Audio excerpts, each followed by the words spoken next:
Halo, Assalamualaikum dan salam sejahtera. Kembali lagi bersama dengan saya di Tengkuruk Channel. Jadi pada kalian yang menonton video ini, hari ini adalah saat yang dinanti-nantikan oleh penggemar ya, ataupun pendukung Timnas Indonesia.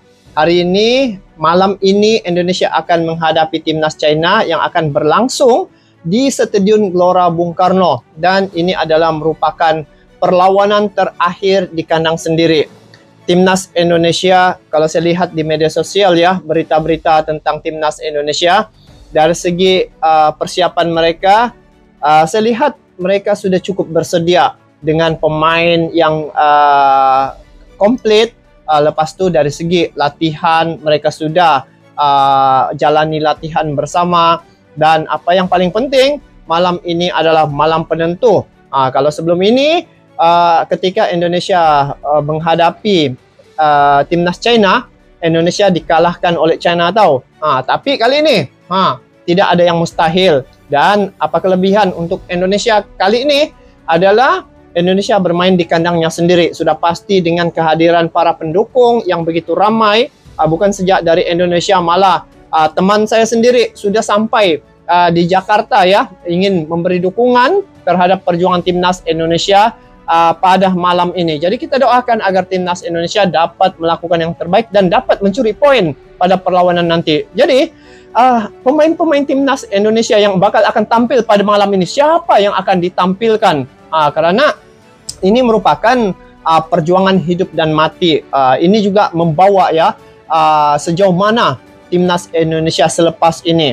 Karena pada malam ini adalah malam penentu untuk Timnas Indonesia. Selepas ini dia akan menghadapi Timnas Jepang. Jadi Jepang ini, tidak dinafikan mereka sangat kuat. Dan sekarang ini untuk China ini, ramai yang berprediksi bahwa China ini bisa dikalahkan. Tetapi kalau ikut pada perlawanan sebelum ini, Indonesia dikalahkan pula. Tapi yang bedanya di sini, siapa yang akan ditampilkan pada perlawanan malam ini. Jadi kita tengok di sini, dari ramai-ramai pemain-pemain Timnas Indonesia ya, bila sudah masuk dalam Timnas, sudah pasti mereka ini adalah yang terbaik. Tetapi di sini 5 pemain rasmi dicoret di hari terakhir training center. Jadi ada 5 orang nih dikatakan di sini dicoret. Ini daripada media ya, saya tengok. Tapi apapun bagi Timnas Indonesia, kesemua pemain-pemain yang ada dalam Timnas Indonesia bukan kaleng-kaleng ya. Sekarang ini Indonesia menjadi perhatian, bukan sejak di Indonesia, malah ASEAN dan juga negara-negara Eropa mengikuti terus jejak perjuangan Timnas Indonesia ini, karena mereka sangat kaget ada satu tim dari ASEAN yang muncul di dalam round yang ketiga ini, dan satu-satunya wakil tunggal dari ASEAN yaitu Timnas Indonesia. Jadi kita lihat siapakah pemain-pemain yang dicoret di saat akhir. Ada 5 orang. Jadi di sini Patrick Kluivert katanya tegas penuhi aturan FIFA. Jadi langsung kita nonton info dalam klip video ini. Jom. Patrick Kluivert dipastikan coret 5 pemain sekaligus. Wah, ada dicoret guys, 5 pemain. Kemenangan menjadi target Kenapa utama demi menjaga peluang Garuda melangkah ke babak selanjutnya dalam perebutan tiket menuju Piala Dunia 2026. Dengan 30 pemain dipanggil dan 2 yang dipastikan absen, kini tersisa 28 pemain yang tersedia kontra China. 28? Namun, sesuai dengan regulasi FIFA, hanya 23 pemain yang dapat didaftarkan. Itu berarti pelatih kepala daripada 28 bersama itu staf 23 pelatih sejak harus mencoret diambil 5 nama dari daftar skuad sementara.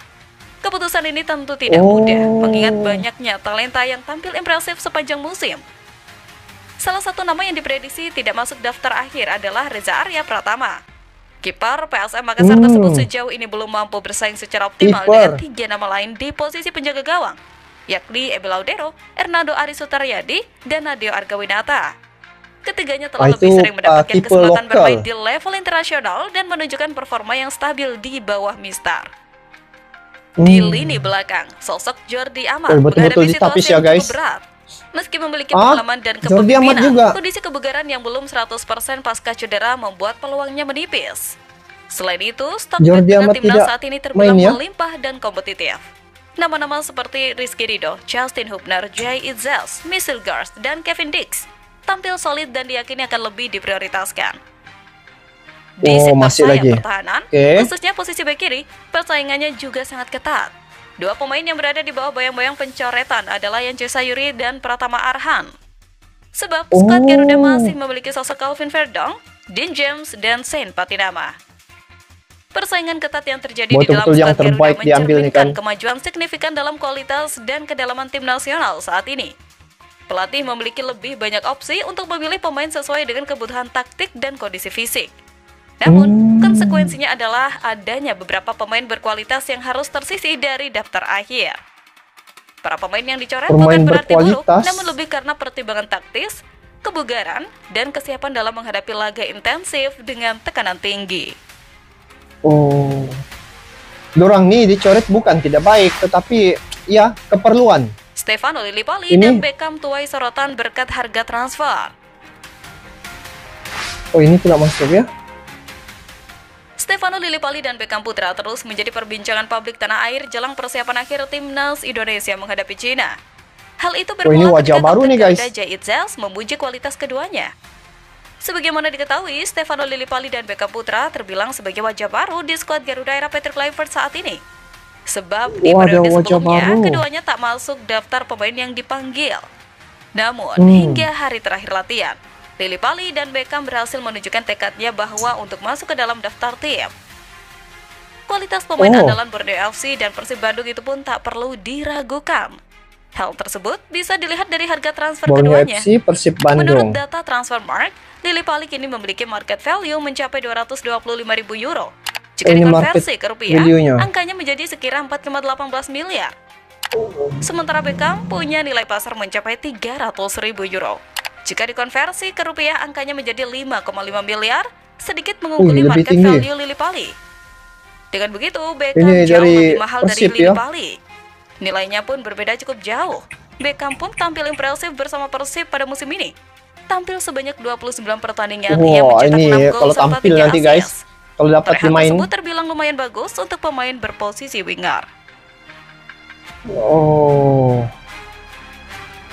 Artinya di sini untuk pemilihan pemain-pemain yang bakal akan tampil pada malam ini adalah pemain-pemain yang sudah ditapis melalui proses yang cukup teliti ya oleh Patrick Kluivert, dan juga mungkin dari segi beberapa penilaian, proses penilaian yang telah dilakukan, dan ada wajah-wajah baru yang akan gabung dalam timnas Indonesia, yang mungkin ini adalah penampilan perdana mereka bersama dengan pemain-pemain naturalisasi dalam tim utama timnas Indonesia. Dan kalau melihat ya dari segi bagaimana timnas Indonesia bisa bertahan sehingga hari ini, saya melihat ya kronologi sebelum ini, Indonesia dia ada strategi macam mana dia membawa pemain-pemain yang bertalenta ya dari Eropa yang mempunyai darah keturunan Indonesia.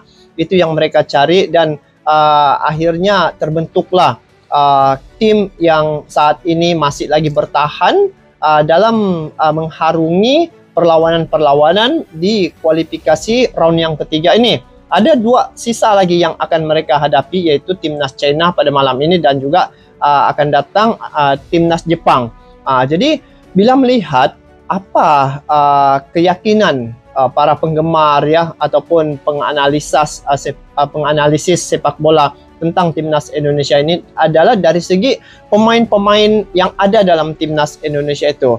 Kalau dilihat satu persatu ya, pemain-pemain timnas Indonesia sekarang ini adalah pemain-pemain yang sudah setara dengan pemain-pemain top Eropa. Mereka pernah menghadapi tim-tim besar ya di klub mereka, dan hari ini mereka bergabung di Indonesia dalam timnas Indonesia. Kalau di tempat mereka adalah musuh, tetapi dalam timnas Indonesia mereka adalah satu keluarga.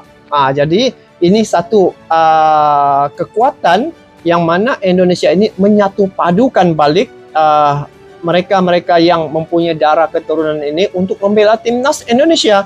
Dan dari segi mereka punya nasionalisme itu yang bikin saya kagum. Sungguh pun mereka lahir di luar negara, tetapi oleh kerana yang saya lihat, kerana ada darah Indonesia pada tubuh badan mereka, mereka punya sifat perjuangan itu ya, sifat juang itu cukup tinggi. Saya melihat bagaimana J. Ejas sebagai kapten timnas Indonesia begitu bersemangat membawa ya kawan-kawannya dalam tim mereka itu bersemangat bersama-sama memperjuangkan timnas Indonesia, dan masih lagi bertahan sehingga hari ini J. Ejas sebagai kapten, dan dari segi pemain-pemain yang lain tidak diragukan lagi guys. Lihat saja bagaimana Kelvin Verdong, J. Ejas, lepas tu pemain-pemain oleh Romeni, lepas tu banyak lagi pemain-pemain yang bertalenta yang mempunyai kekuatan tersendiri.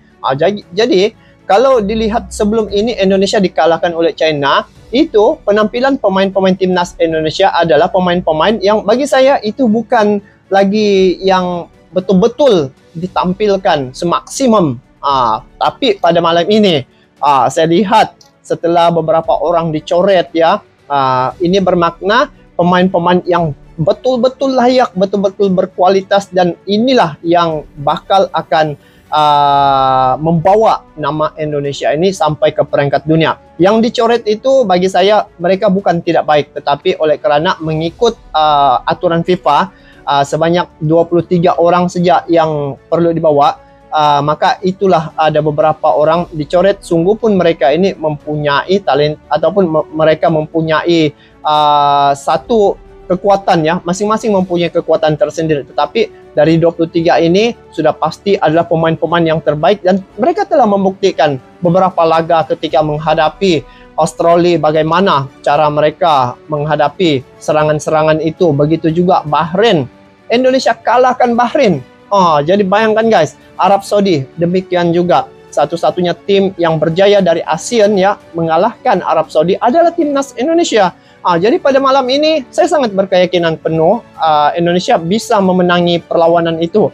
Kalau prediksi saya 2-1. 2-1 untuk perlawanan pada malam ini. Soal jaringan itu kita tidak perlu kira, yang penting Indonesia menang. Kita mau Indonesia sampai ke peringkat yang lebih tinggi, yaitu peringkat dunia. Jadi sekarang Indonesia satu-satunya wakil tunggal dari ASEAN, jadi kita harus bersatu memberi dukungan, dorongan dan juga motivasi kepada pemain-pemain timnas Indonesia ini agar mereka dapat melakukan yang terbaik. Jadi kita pantau terus guys pada malam ini, semoga Indonesia dapat menangi perlawanan ketika menghadapi timnas China. Jadi kita nobar sama-sama, walau di mana juga kita nobar sama-sama melalui media sosial. Saya dari Malaysia terus memberi dukungan yang padu terhadap timnas Indonesia. Kawan saya sudah sampai di Jakarta. Dia datang sana memberi dukungan. Jadi kami di sini doa dan harapan serta sentiasa mengharapkan yang terbaik pada perlawanan malam ini. Ini saja guys untuk kali ini. Kita bertemu lagi di video akan datang. Sampai jumpa lagi. Assalamualaikum warahmatullahi wabarakatuh.